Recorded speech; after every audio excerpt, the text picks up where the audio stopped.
Last வீடியோவில் GST சம்மந்தமான விஷயத்த நம்ம பேசினோம். இது நம்மளுடைய ஒரு கஸ்டமருடைய நிகழ்வை வந்து உங்களோட பகிர்ந்துக்கணும்னு நினைக்கிறேன். நம்முடைய கஸ்டமர் சிறிய லெவலில் முதலீடு போட்டு பிஸ்னஸ் ஸ்டார்ட் பண்ணி நல்லா செஞ்சுட்டு இருந்தார்.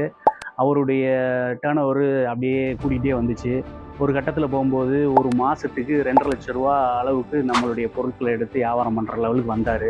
அவர் என்ன அடுத்து வந்து நான் ஜிஎஸ்டிலாம் எடுக்கணுமான்னு என்கிட்ட கேட்கும்போது, ஆமாண்ணே உறுதியாக எடுக்கணும், 3 லட்ச ரூபா வரைக்கும் நீங்கள் ஜிஎஸ்டி இல்லாமல் அன்ரிஜிஸ்டரில் நீங்கள் பிஸ்னஸ் பண்ணலாமே, அதுக்கு மேலே போகும்போது ஒரு வருடத்துக்கு டேர்ன் ஓவர் 40 லட்ச ரூபாயை தொற்றும், அதனால் நீங்கள் ஜிஎஸ்டி எடுத்துக்கங்கன்னு நாங்கள் சொன்னோம். அவர் எங்கள் கேட்டுட்டு எங்களுடைய ஆடிட்டரை கான்டாக்ட் பண்ணி விட்டோம். அவர் மூலியமாக ஜிஎஸ்டி எடுத்து நல்லபடியாக பிஸ்னஸ் வந்து அடுத்த லெவலுக்கு கொண்டு போயிட்டார்.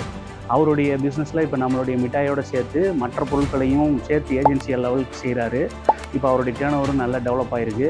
அவருக்கு பேங்க் லோன் கிடச்சிருக்கு. அவருடைய பிஸ்னஸ் வந்து நெக்ஸ்ட் லெவலுக்கு போயிருக்கு. அதை நினச்சி எங்களுக்கு ரொம்ப பெருமையாக இருக்குது, மகிழ்ச்சியாகவும் இருக்குது. நன்றி.